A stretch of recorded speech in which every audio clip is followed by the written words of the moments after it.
Hi, check this out. I'm waking up in the middle of nowhere, in the Natal Midlands, and just me and my little ones having a bit of a time out, school holidays, and really trying to enjoy life, trying to enjoy the nature part of it, trying to get away from it all. I mean, living in Joburg, living in Gauteng, it's a concrete jungle out there. You don't really know where it all started. You don't know how it works out. You're trying to figure it out. You're trying to stay afloat. You're trying to be the best you can be the best employee, be the best parent, be the best spouse, be the best being that you can be. Trying to look after yourself, trying to look after everybody else, and you need time out to really just unplug and say, who am I, where am I, what am I doing, a bit of reflection, time out, take the children out of the war zone, because it's really a war zone. Wake up, do this, do that, follow everything through, be the best at everything. And at times, we fall short, and we don't fall short because we want to fall short. We fall short because we don't get to recharge. And this is me saying I want to recharge, and this is me saying this has given me an opportunity to think things differently, think things from a different perspective, bigger picture, and say, yes, I mean, this year as I turn 50, what is it that I've achieved? What is it that I still need to achieve? And who set the bar for me to achieve all of that? Is it me? Is it society? Reevaluate exactly where I'm going at. And this is not by all means to say I'm giving up on the dreams. This is not by all means saying I am trying to avert whatever that was that I deem as failure. But this is me saying I've been chasing this dream that I was handed to me by my parents, by my society, then by my background, because sometimes you want to be wealthy, not because you believe that wealth will give you what you need, but you've been taught that this is what you need, and then you haven't even defined wealth. So I'm out here. It's been a week, and feeling the love from the children, and actually getting here and hearing the children themselves saying, you know what, we could have never thought of this, but knowing you take us off the normal track. You take us onto the planes, and that's what I've tried to do. One, to get them to think differently.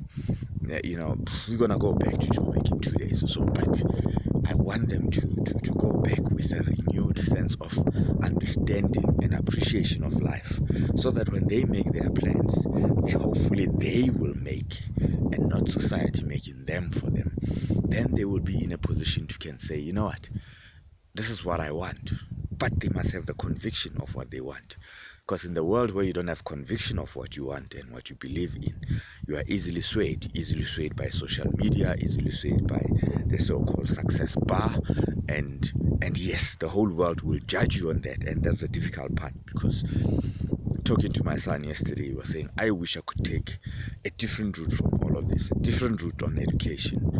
My daughter is already taking a different route.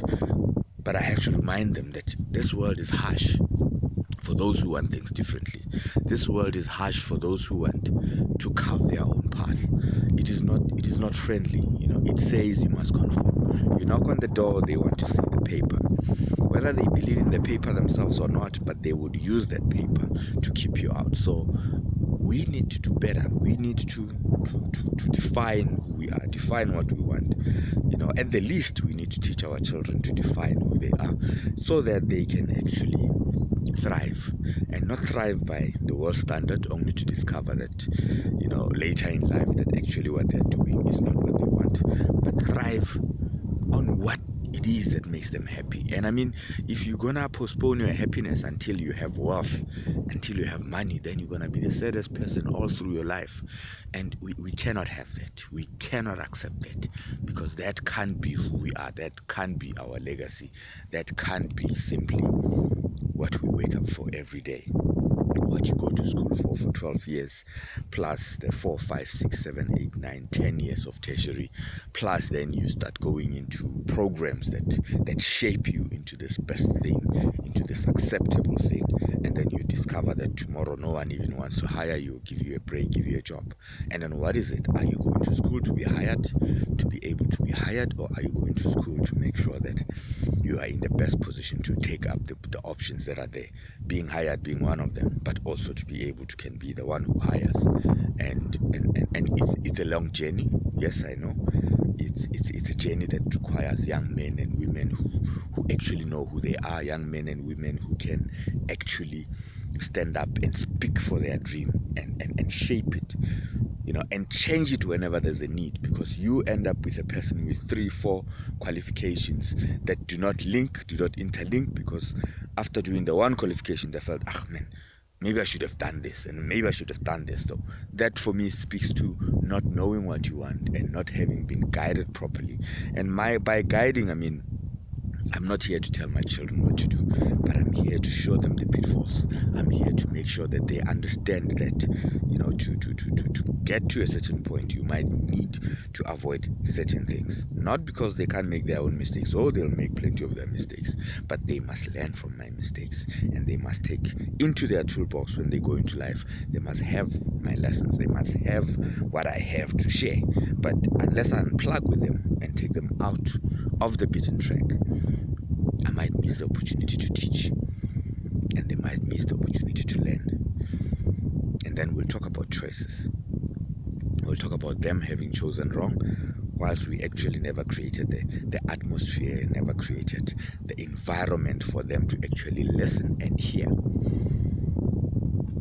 To me, all I want them to do is to see what's on the other side of the concrete jungle, to see what's on the other side of the office, to see what farming is, to see what living off the grid is and what it requires, and to be ready, because hey, Eskom is here to stay. Beautiful day.